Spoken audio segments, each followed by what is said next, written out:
Everyone, I hope you all are doing good in your studies. तो आ गया next part. जैसे कि आप लोगों को पता है, यहाँ पे मैं करवा रही हूँ आरआरबी एंड नॉर्सेट की प्रिपरेशन। So first of all happy Dussehra to everyone and channel को सब्सक्राइब और वीडियो को लाइक ज़रूर करिए, क्योंकि ऑलरेडी हम 1560 क्वेश्चंस कर चुके हैं। 1561 क्वेश्चन हम करने जा रहे हैं और इस दशहरा के इस अवसर पे आपको बैचेस पे मिलने वाली है बहुत ज़्यादा डिस्काउंट। सो कुछ डिस्काउंट इस तरह से रहेगा। सो जो आरआरबी के बैचेस बच्चे ज्वाइन करना चाहते थे पर वो वेट कर रहे थे कि कोई डिस्काउंट आए हैवी, तो इम्पॉर्टेंट टॉपिक बैच जो है 1500 का वो हो चुका है 1199 का।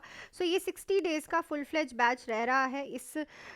अगर आपका बेसिक क्लियर है तो आप ये बैच ज्वाइन कर सकते हैं, जिसमें हम सारे के सारे इंपॉर्टेंट टॉपिक्स करेंगे। एमसीक्यू क्लासेस रहेंगी, टेस्ट सीरीज रहेंगी, डाउट क्लासेस रहेंगी, प्रीवियस ईयर पेपर रहेंगे, प्लस नॉन नर्सिंग के सब्जेक्ट्स रहेंगे। साथ ही में एक मेरे पास बैच है थ्योरी बैच, ठीक है, जिसकी फीस जो है वो रहने वाली है इस ऑफर पे 2199। ये भी 3 मंथ्स का बैच है। इस बैच में आपको सारे सब्जेक्ट्स की थ्योरी कराई जाएगी, इंपॉर्टेंट टॉपिक्स करवाए जाएंगे, एमसीक्यू क्लासेस होंगी, टेस्ट सीरीज होंगी, डाउट क्लासेस होंगी, प्रीवियस ईयर पेपर होंगे एंड साथ ही में नॉन नर्सिंग सब्जेक्ट्स के एमसीक्यूज भी करवाए जाएंगे। ये बैच जो रहेंगे लाइव प्लस रिकॉर्डेड रहेंगे। सो अगर आप रिकॉर्डिंग्स लाइव नहीं लगा सकते तो आपको रिकॉर्डिंग्स भी मिलेंगी। फीसेस जो है बम्पर ऑफर पे, अगर आप आज ये बैचेस ज्वाइन करते हो तो आपको ये डिस्काउंट मिलेगा, अदरवाइज ये डिस्काउंट जो है वो खत्म हो जाएंगे। स्पेशली फॉर दशहरा आप इस नंबर पे कॉल या फिर मैसेज करके मेरे से बात करके आज ही ज्वाइन कर सकते हैं। 60 days fees important topic batch, 3 months batch, theory batch. So चलते हैं हम नेक्स्ट क्वेश्चन पे। आज का जो हमारा क्वेश्चन है स्टार्ट करते हैं। During a client first postpartum day the nurse assess that the fundus was located lately to the umbilicus, this may be due to. So क्या हो रहा है कि फर्स्ट पोस्टपार्टम डे पे आप असेस कर रहे हो कि जो फंडस है वो अम्बिलिकस के लेटली पड़ा हुआ है, ठीक है, अम्बिलिकस के बिल्कुल बिल्कुल पीछे, डिस्टेंट मतलब कि जैसे सुप्रेस हुआ होता है, ठीक है। तो ये किस वजह से हो सकता है? एंडोमेट्राइटिस की, fibroid tumour on the uterus, displacement due to bowel distension, urine retention और डिस्टेंडेड बावल। सो देखो तभी होगा जब पेशेंट का यूरिन रिटेंशन होता है। क्या होता है आफ्टर डिलीवरी मदर्स बहुत सारी जो है वो स्टूल पास करने नहीं जाती, यूरिन पास करने नहीं जाती, इस डर से कि उनको क्या पेन होगी, ठीक है। और कभी कभी क्या होता है इसी वजह से उनको बहुत प्रॉब्लम होती है, यूरिन रिटेन हो जाता है और जो है हेड ऑफ द यूट्रस है जिसको आप फंडस कहते हो वो पीछे को लेटली चले जाता है टुवर्ड्स द अम्बिलिकस, क्योंकि उसके आगे जो है इन्फ्लेशन हो जाती है ब्लैडर की due to the retention of the urine. So यहाँ पे जो राइट ऑप्शन रहेगा is your option number D. Next है, in assessing the nature of the stool of a client who has a cystic fibrosis what would the nurse expect to see. तो एक nature देखना है आपको stools का, ठीक है। पेशेंट को प्रॉब्लम क्या है? यहाँ पे सिस्टिक फाइब्रोसिस की प्रॉब्लम है, ठीक है। पेशेंट को क्या है? सिस्टिक फाइब्रोसिस की प्रॉब्लम है। तो स्टूल कैसा दिखेगा? So it's an inherited life threatening disorders, ठीक है, जिसमें लंग्स एंड डाइजेस्टिव सिस्टम जो है वो डैमेज होता है, ठीक है। सो मोस्टली ये वो सेल्स, सिस्टिक फाइब्रोसिस में क्या होता है, वो सेल्स डैमेज होते हैं जो कि म्यूकस फॉर्म करते हैं, ठीक है, स्वेट फॉर्म करते हैं आपकी बॉडी में और डाइजेस्टिव जूस जो बना रहे हैं, ठीक है। सो इसमें हमें कैसा दिखेगा स्टूल?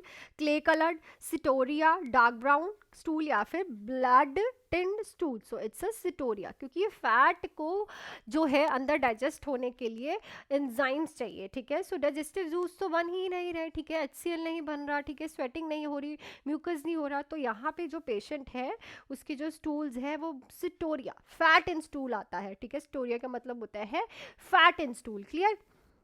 नेक्स्ट है, अ 5 years old child has suffered second degree thermal burn over 30% of her body 48 hours after the burn injury. The nurse must begin to monitor the child for which one of the following complication, ठीक है। सो देखो क्या हुआ है कि एक आपके पास patient है, ठीक है, एक क्या है आपके पास बच्चा आया है, ठीक है। 30% ऑफ हिज बॉडी जो है वो क्या हो गई है भाई? बर्न हो गई है, ठीक है। उसकी जो बॉडी है 30% बर्न हो गई है। 48 आवर्स के बाद बर्न इंजरी उसको हुई है। आप किस चीज़ को मॉनिटर करना स्टार्ट करोगे जो कि कॉम्प्लिकेशन हो सकती है इस प्रॉब्लम की? So fluid volume deficient, fluid volume excess, decrease cardiac output, severe hypertension. ध्यान से क्वेश्चन को सुनो। तो उन्होंने कहा है 48 आवर्स के बाद की कॉम्प्लिकेशन देखनी है। तो इट मीन्स कि आपने उसका फ्लूइड रिप्लेसमेंट तो कब से स्टार्ट कर दिया होगा? है ना। तो ह्यूज अमाउंट ऑफ फ्लूइड उसकी बॉडी में गया होगा, तो उससे क्या हो सकता है, पेशेंट को फ्लूइड वॉल्यूम एक्सेस की कॉम्प्लिकेशन हो सकती है, पेशेंट को हाइपर वॉलीमिया के चांसेस है। किसके चांसेस है, हाइपर वॉलीमिया के चांसेस है। It is a complication which is assessed after 48 hours of the burn. Okay, so right option is option number B. Next है, a 4 years old child is being discharged from the hospital after being treated for severe croup. Which of the following instructions should the nurse give the child mothers for the home treatment of the क्रूप्स? ठीक है, सो एक 4 साल का बच्चा है, discharge होने जा रहा है, ठीक है, और उस बच्चे को क्या था, क्रूप था। तो डिस्चार्ज में आप क्या टीचिंग देने वाले हो बच्चे की मदर को? तो पहले तो भाई क्रूप क्या होता है, ठीक है, it's a लेरेंजोट्रेकियो bronchitis, upper airway का क्या हो गया, इन्फेक्शन एंड इन्फ्लामेशन हो गया। सो क्या दोगे आप मदर को ट्रीटमेंट की instructions? Take him in the bathroom, turn on the hot water and close the door, give him a dose of antihistamines, give large amount of clear liquid if drooling occur, place him near a cool mist to vapours and encourage crying. So crying तो भाई encourage नहीं करनी, problem हो जाएगी, ठीक है। Large amount of clear fluid नहीं देना, अगर ड्रूलिंग हो रही है तो इट मीन्स उसको फिर एस्पिरेशन हो जाने के चांसेस होंगे। सो सबसे इजी रहता है कि अगर बच्चे को कोई भी ऐसा अटैक आए, ठीक है, क्रूप का अटैक आए, तो उसके वॉशरूम में ले जाओ, ठीक है, ह्यूमिडिफाई करो एयर को, एक इट्स वर्क लाइक अ, जैसे कि आप स्टीम देते हो, ठीक है, और नेबुलाइजेशन करते हो, तो एक वॉशरूम में लेके जाओ बच्चे को, बाथरूम में, वहाँ पे हॉट वाटर को टर्न ऑन करो और डोर्स को क्लोज कर दो, ताकि अंदर क्या है, मॉइस्चर इकट्ठा हो और एक ह्यूमिडिफाइड इन्वायरमेंट क्रिएट हो। तो यहाँ पे राइट ऑप्शन रहेगा ऑप्शन नंबर ए। नेक्स्ट है, when providing dietary teaching to a client who has diabetic mellitus type 2, the nurse discuss the importance of consuming the recommended daily allowances of which of the following electrolytes? तो जब आप dietary teaching दे रहे हो एक patient को, उसको diabetic mellitus 2 है, तो इनमें से कौन सी जो है डाइट आप रिकमेंड करोगे, इलेक्ट्रोलाइट सारी रिकमेंड करोगे, जो कि बहुत इंपॉर्टेंट है खाने के लिए? पोटाशियम आपका, मैग्नीशियम, सोडियम या फिर बाइकार्बोनेट? तो देखो मैग्नीशियम, आधे बच्चों को ये नहीं पता होगा, ठीक है। सो देखो मैग्नीशियम जो है, अगर मैग्नीशियम लो होगा तो उससे इंसुलिन रेजिस्टेंस इंक्रीज होगी, समझ रहे हो, इंसुलिन रेजिस्टेंस जो है इंक्रीज होगी, इसीलिए हम पेशेंट को कहते हैं कि मैग्नीशियम जो है वो प्रॉपर लो, ठीक है। अगर पेशेंट का मैग्नीशियम बॉडी में कम है तो इंसुलिन रेजिस्टेंस होगी, ज़्यादा होगी, और उसका ग्लूकोज लेवल इंक्रीज होगा, तो इस चीज़ को याद रखना। नेक्स्ट क्वेश्चन पे चलने से पहले, अगर आपको बहुत अच्छे से स्टडीज़ करनी है बच्चे, आरआरबी का पेपर कभी भी आपका जो है 90 डेज़ के बाद हो सकता है, तो अभी आपके पास टाइम है। अगर आपका बेसिक क्लियर है, ठीक है, तो आपको ज़्यादा देर जो है इंपॉर्टेंट चीज़ों पे ध्यान देना है तो आप ये बैच जो है ऑफर पे लगा on the occasion of Dussehra, ठीक है, इंपॉर्टेंट टॉपिक बैच, जिसमें हम important topic MCQs, test series, doubt classes, previous year paper and non nursing के सब्जेक्ट्स कर रहे हैं, ओनली इन 1199। बहुत ही अच्छा बैच है, लाइव एंड रिकॉर्डेड है, और अगर आपको 3 मंथ्स में सारी बेसिक क्लियर्स करने हैं, मेरे साथ पढ़ना है, you like the way I teach, so आप इस बैच को ज्वाइन कर सकते हैं। फीस है 2199। अगर आपको 80,000 की सैलरी लेनी है ना, तो ये फीसेस आपको ज़्यादा नहीं लगनी चाहिए, बिकॉज ऑलरेडी ये बहुत कम और अफोर्डेबल है। सो आप बैच ज्वाइन कर सकते हो, जिसमें हम सबसे पहले बेसिक करेंगे, अनाटमी एंड फिजियोलॉजी, देन हम हर एक सब्जेक्ट की थ्योरी करेंगे, modern topic, MCQs, test series, out classes, previous year paper and non nursing subjects. दोनों ही बैचेस लाइव प्लस रिकॉर्डेड है, तो विदाउट एनी डिले आप मेरे से बात करो इस नंबर पे और आज ही ज्वाइन कर लो इन ऑफर्स पे, आज ही के लिए ऑफर्स है, देन मैं एक्सटेंड नहीं करने वाली इनको, ठीक है। सो चलते हैं हम नेक्स्ट क्वेश्चन पे। डिलेट से अच्छा है कि आप टाइम पे ज्वाइन करके अपने सिलेबस को खत्म कर दो। नेक्स्ट है, the physician prescribe phenytoin for a client who with seizures disorder. So देखो हम ऐसे क्वेश्चंस प्रैक्टिस कर रहे हैं, तो एमसीक्यू क्लासेस में हम कैसे क्वेश्चंस प्रैक्टिस करते होंगे, कितने अच्छे लेवल के क्वेश्चंस होंगे जिनसे आपको बहुत नॉलेज मिलने वाली है, और आपके टॉपिक्स बहुत ज़रूरी है क्लियर होना, बेसिक बहुत ज़रूरी है क्लियर होना फॉर द आरआरबी।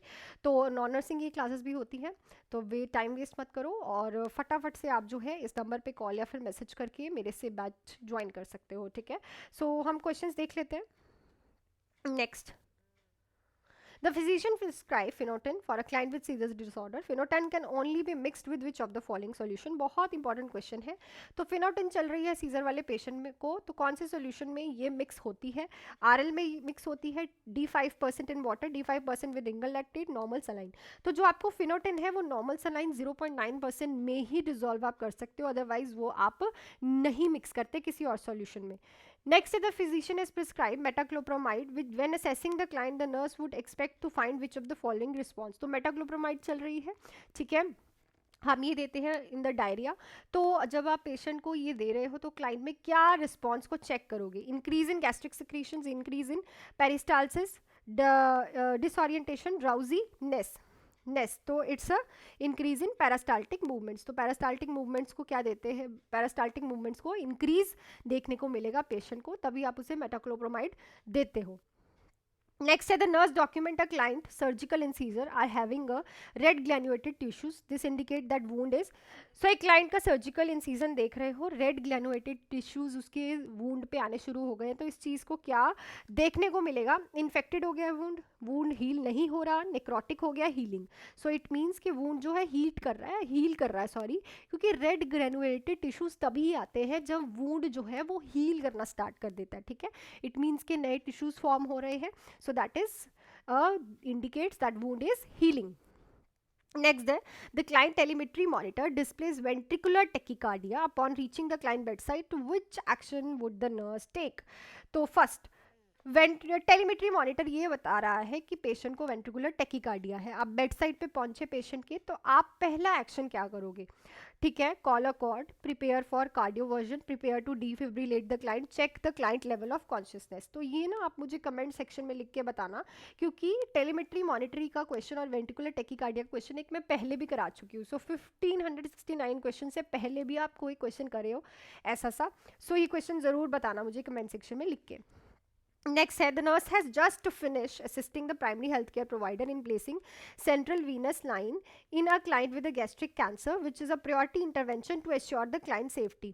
तो आपने अभी डॉक्टर के साथ आईवी लाइन को प्लेस करवाया है, तो क्लाइंट की सेफ्टी रखते हुए सबसे पहली प्रायोरिटी इंटरवेंशन क्या रहेगी? Assess the client pain level, assessing the client temperature, preparing the client for chest X ray, monitor the client blood pressure. तो हमेशा याद रखो, जब भी आप कभी भी सीवीपी डाइन लाते हो, सेंट्रल वीनस कैथेटर डालते हो, तो उसकी प्लेसमेंट को सबसे पहले चेक करना है कि वो डला भी है कि नहीं डला, क्योंकि अगर आप उसमें अपना फ्लूइड देने लग गए, उसमें आप डाइट देने लग गए और वो कहीं और ही डल गया तो प्रॉब्लम हो जाएगी। तो हमेशा पहले उसका चेस्ट एक्सरे करा के उसकी प्लेसमेंट को चेक करते हैं कि वो अपनी प्लेस पे गया भी है कि नहीं गया। जो मैंने आप लोगों से कल क्वेश्चन पूछा था वो हम देख लेते हैं। यहाँ पे मैंने आप लोगों से कल पूछा था, while when client is receiving vasoactive therapy intravenously dopamine और एक्सावेशन अक्कर, क्या चीज़ जो है आपको डायरेक्टली इसके साइड पे लगानी होती है? तो दैट इज फेंटोलैमिन, ठीक है। ये जिसने भी लिखा है बिल्कुल राइट है, तो ये जो राइट ऑप्शन रहेगा ऑप्शन नंबर 1।